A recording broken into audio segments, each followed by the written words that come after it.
Hello, I'm Stephen, the man with the mustache, and welcome to The Creative Arts Show. This is the show where we aim to promote the creative arts industry and highlight the amazing people that work within it. Make sure you subscribe to our channel so you don't miss any episodes coming up, but more importantly, share this content because we're really trying to help an industry that's been hurt by the coronavirus pandemic, and by sharing this video, you can help those that work within it, and we'd really appreciate that.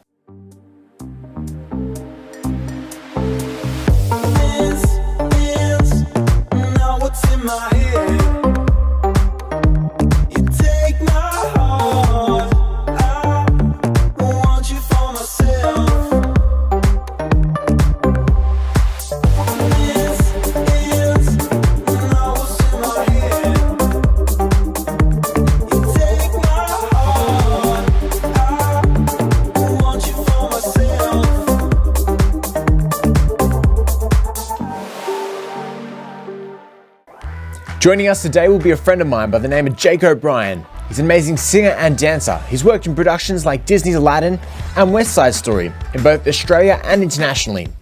I had the pleasure of working with Jake on the Celebrity Constellation cruise ship. We sailed the Mediterranean together and visited places like Santorini, Greece, and Palma de Mallorca, Spain, just to name a few. Awesome, right? Let's meet our guest. Well, Jake O'Brien, thank you so much for joining us on the show, and great to see you. It's been a little while. How you doing? It has been a while. I'm good. Loving 2020. What a vibe. What a vibe 2020 is. What a vibe.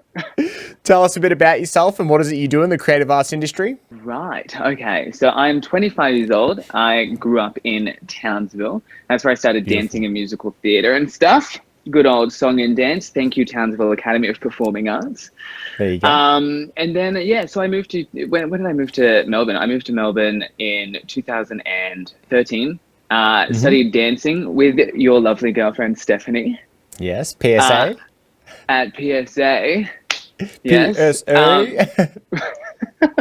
God, I think my back hurts when I actually talk about it. Just like, yeah. Full-time dancing. Yeah. She's 25, but she feels older now.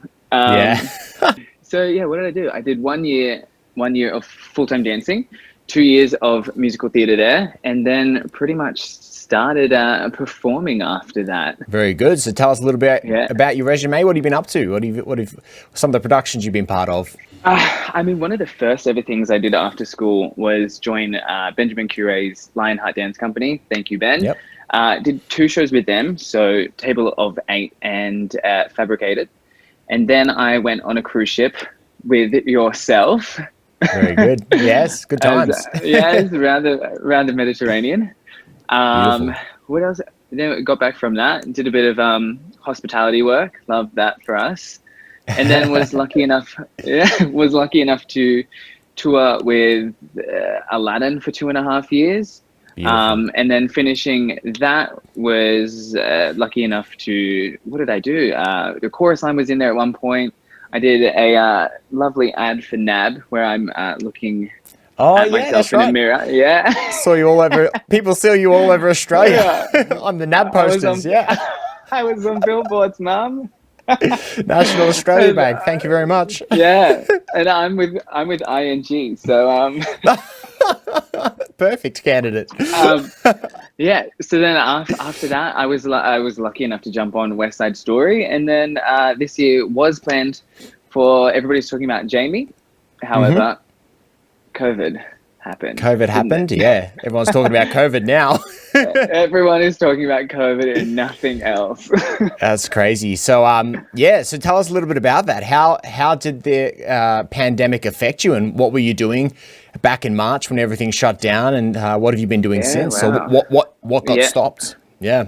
Well, no, I was teaching the full-timers at the Space. I was their full-time Broadway jazz teacher. And that was one of the first, I remember, first hearing about coronavirus and whatnot, and we were all like, it didn't seem like that big of a thing. And then next minute, it just took us out. Swept through. And March 12th, I lost the cafe job that I was at, and teaching as well, completely just shut down. But, I knew that everybody was talking about Jamie. Everybody's talking about Jamie. Sorry. Everybody's talking about Jamie was, starting in June. So that was the light at the end of the tunnel. But, you know, it just kind of the isolation and whatnot. Next minute, June rocked up and nothing happened. Was just nothing happened because, you know, it's a UK based producer and choreographer and stuff, director. So as soon as, you know, international stuff was closed down, we had to postpone until further notice. Really, we still don't understand what's, you know, when that'll be possible to pick up the show again. That's crazy, and there's so much so much in the unknown right now, you know, and it's just scary. But, you know, tell us a little bit about that show. It's very popular, and they're bringing it to Australia, and it's huge on the West End. And it's about a boy trying to find himself, and you know, tell us. So it's pretty much this beautiful coming of age story. Really, it's, you know, it starts where in a classroom, and they're all talking about their future careers, and, you know, it's your stock standard doctors or, you know, grocery, like the most plain simple things. And then this one boy wants to be a drag queen, and I just love it. And, you know, the teacher pretty much tries to shut him down. But the beautiful thing is he has the most supportive mum in the world. And she, you know, she's the one that buys him these high heels for the first time, and it literally just changes his life. And you just watch him, you know, overcome all these obstacles, including his father along the way. And, you know, there's bullying involved, but he's just so headstrong and so like powerful as a person. And it's just, you know, the dancing, the music and everything. The music's by Dan Gillespie, and it is one of the funnest like scores that, like, before I was even in the show, I was a massive, well, not even in it yet, thank you Corona, but you know, but before all of this, I remember when it was first released on like DVD, I went to the movies to see this one actually. They did a free screening at Jam Factory, and it's just, you could watch it over and over and over. It's so fun. It's so catchy. It sounds very inspiring as well, and very uplifting, and anyone in that situation would find strength in that, you know, and, you know, that's 100%. So important. Yeah. It's got, you know, it's such a roller coaster, ups and downs, but it's just, it's so fun. Like, awesome. Hopefully in the future, we will be able to get this, you know, touring around Australia and New Zealand again, because I definitely think it's a show that people need it. Australian, people will love this. Yeah, for sure. That's awesome. Yeah. And you were doing West Side Story, so tell us a little bit about Aladdin and West Side Story as well. So West Side Story, how was that? What a classic. West Side, what a classic. Honestly, I was pinching myself when I found out about this, like, especially coming off Aladdin, you know, this massive bougie, you know, $1 million musical with the magic, there's lights, there's real swords, you know, everything of that. And then stripping that all away, coming to West Side Story, where you've just got pretty much the same set on stage the entire time, a few props and whatnot, no costume changes like, you know, Aladdin or whatnot. And it was just such a classic to be a part of. It was one of my dream shows, and the fact that I even got to be a part of that was amazing. Like, I'm so thankful for it. Now, were you a shark or you were a jet? What were you? You were... I was a jet. Nice. And the funny thing was, so I was working with all these young performers, you know, 18, 19, 20-year-olds. And I was one of the oldest ones at 24. You're almost washed up, mate. You're almost at that age, you know? Yeah. And I'm going to start thinking about retirement. I'm going to study something else. These other kids were like kicking their face left, right, and center, not even breaking a sweat. That's crazy. And you found it very uplifting and inspiring to work with them, I guess. Yeah, 100%. Good energy. The energy that they brought to that stage, because, you know, it was a lot of their first show. You know, there were definitely some amazing other, you know, musical theater people that had done other shows, but the people that this was their first one, the energy that they had on stage, they were so excited. And then, when it came to closing night and stuff, it just broke my heart. Like the passion that came out of all of them was just, it honestly was inspiring. Like I left that show and I found, like, I love performing, but they really made me appreciate performing. Like, don't ever take it for granted, you know? Yeah, Yep. And yeah, the passion was reignited, which is awesome. And where did that tour go? You wrapped up where and started where? So they were already in Sydney when I joined that one. Yep. So I rehearsed in Sydney, and then we went to Canberra. It was quite a short. I was just on the end stint, so I did Canberra and Adelaide. That was about it. And then Cool. so that about 3 months in total for me. Awesome. Now let's talk a little bit about the mighty Aladdin. You know, what was it like working for Disney and working in such a mega production like Aladdin? It would have been amazing. Oh my God. Like, I remember getting that phone call because I had actually auditioned for Aladdin a few times in the past. Yep. When it originally auditioned and stuff, I made it to the end. However, I didn't book that one. But then I did the cruise ship, came back. I think I auditioned 2 more times after that before I actually got the call to be in it. Wow. But yeah, once I joined, it was just honestly a whole new world. Excuse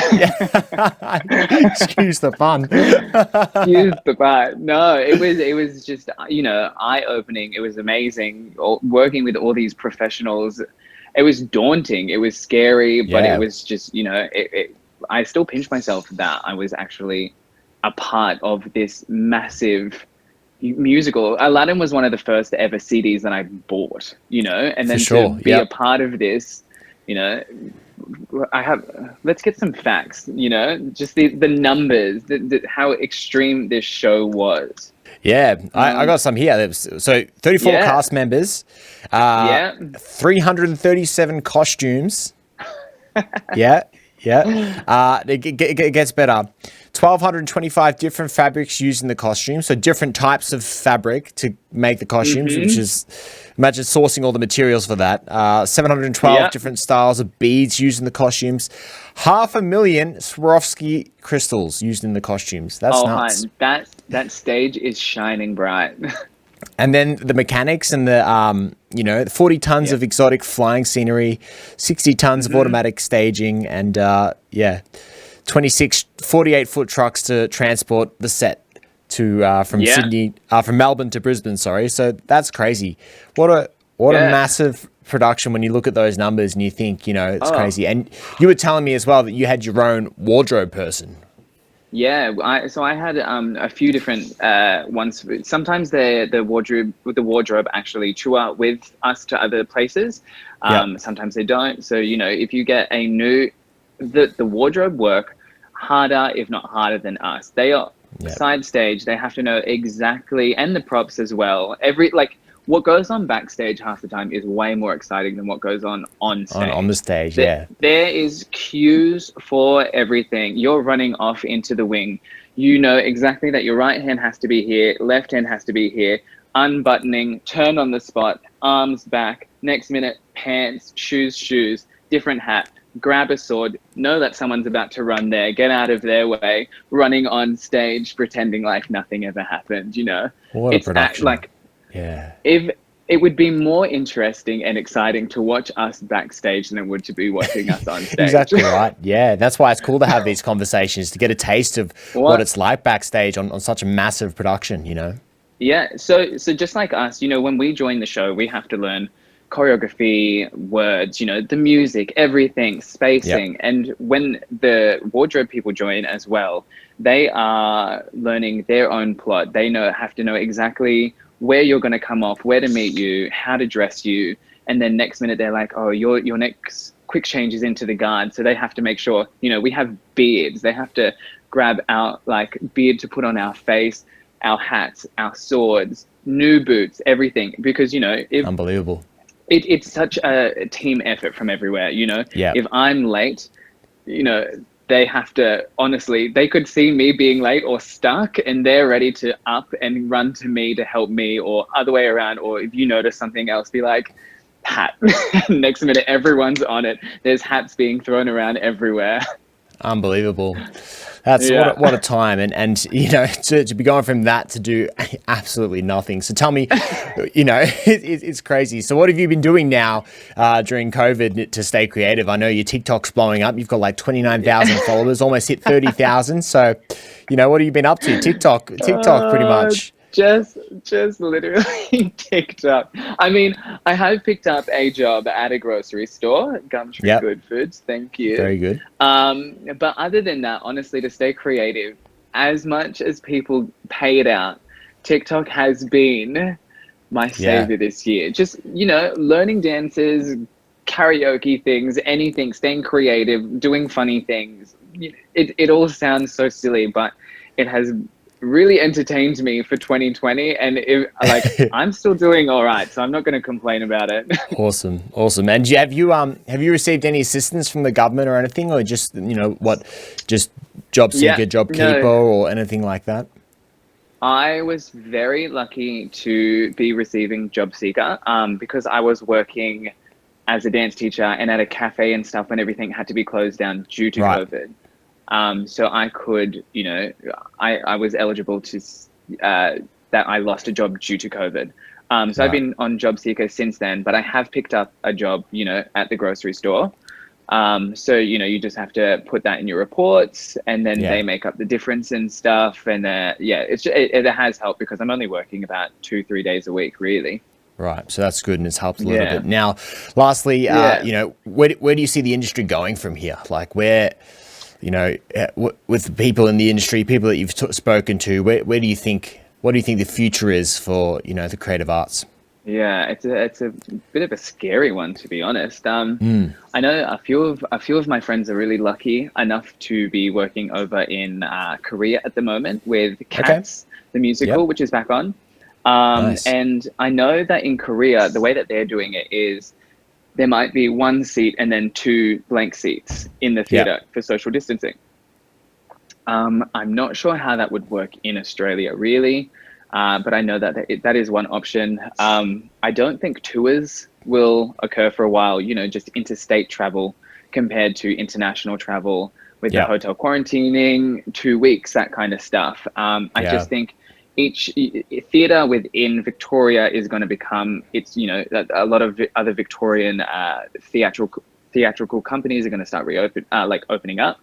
Same in New South Wales, in South Australia. We're all just going to have our own jobs, local interstate. And I think that's where it's going to start. It's talking to people as well. I've noticed that a lot of people think it's going to start locally, and then those productions are going to get back up and running again, and then we have the travel and the bigger productions and so on. But we've got to support local, you know what I mean? And this is a time 100%. To rebuild and support each other and help each other out, and watch programs like this one where we support the individuals and the people within the industry, which is really good, which is awesome. So thank you. No, 100%. You know, it's going to take a while for it to get back to normal, and you know, I think the people definitely need live theatre. I know so many people miss it. I miss it. A lot of people, not even in the industry, miss it. We just need something to put a smile back on people's faces, to take them out of reality. That's the biggest thing, you know. Thanks so much for joining us today and sharing your experiences. And speaking about putting a smile back on faces, hopefully we see you back on stage shortly. But, you know, at the same time, until then, I thought we'd play a little game right now. We always finish these interviews with a bit of a game. So I did tell you to bring a little bit of a prop. I just needed you to bring something to cover your face. So what have you got for us? You've got a whiteboard or something, or it's a piece of canvas, actually, for when I'm feeling really creative. Perfect. There you go. You can scribble on that. But now it's going to be a perfect tool for this game. Now, on your TikTok, I did notice you did the emotion challenge, what was called the emotion challenge. So let the viewers know how the emotion challenge works is you basically cover your face, and the only part you can see is your eyes, and then it gives you an emotion, and you need to create that emotion with the eyes. So all right. Let's do one, for example. Cover your face. There you go. Can you see? Yeah. All right. Fulfillment. What would fulfillment look like? Some sort of... It's hard, all right? It is tricky. Very good. That was a random one. That was a hard one. Yeah, that was a hard one. Very good. Now, but I wanted to take it a step further. I wanted to give you an emotion with the eyes, and then I want to give you a second emotion with the mouth, and then you uncover your face, and we see what we get, okay? This will be great. Okay, I think good. you're very Good. characteristic, and yeah, this will be great. We'll see. All right. So with your eyes, I need you to be happy. And with your mouth, I need you to be sad. What have you got for us?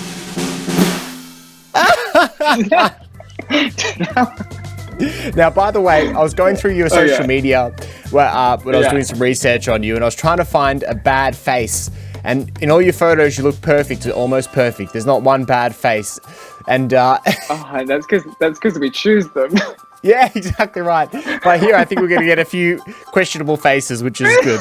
All right, there's 5 all up. We got 4 to go. Number 2, here we go. Oh, your eyes, we need angry. Yeah, that's good. Now, your mouth, I need shocked. Show us. Hey, there we go. Now you just look shocked, to be honest. But the angry my eyebrows are quivering. Turning. All right, 3 to go. Number 3, scared. Oh, that's fearful. I like that. Fearful. Now your mouth needs to be disgusted. What have you got? Oh my goodness, that's good. All right, 2 more to go. Number 4. I'm sweating. Yeah, it's good. I'm sweating because I'm laughing so much. All right, eyes need to look tired, so show us the tired eyes. Oh, tired. There we go, sleepy, dopey eyes. But your mouth needs to look ecstatic. What have you got? Show us.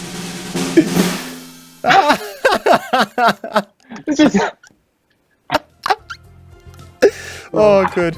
To be honest, I'm glad I'm hosting the show and not doing the game. Last one. Yeah, I'm not even looking at myself. I don't want to know. Yeah. All right, last one. Here we go. This is good. So the eyes need to be flirty. Flirty eyes. Very nice. Very flirty. Now your mouth needs to be confused.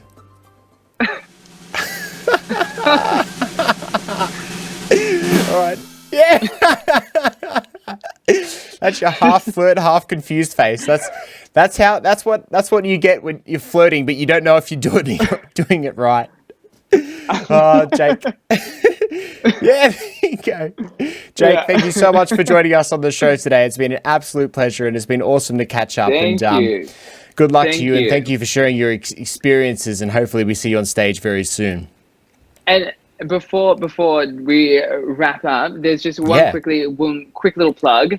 So I am a part of a musical coming out at the end of this year. So we start rehearsals in November. We're filming in December. It'll be filmed, properly and people will be able to stream that online for free. Actually, It's this new DHB theatrical by Dean Guild. And it's a musical called Suddenly. And, if you follow DHB Theatrical on Instagram or Suddenly the Musical, that will be posted in December and you can watch that online for free. So it's free. Awesome. Why not? That's awesome. And it's going to be professionally filmed and produced by a cinematographer.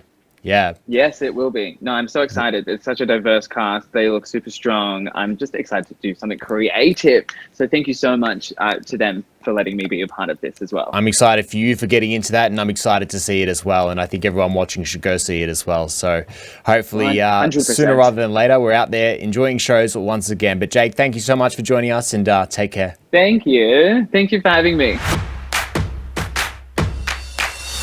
Well, thanks for Jake for joining us on the show today, and it was really great to catch up. I really enjoyed it. Thanks for sharing your experiences with us, and hopefully we see you on stage very soon.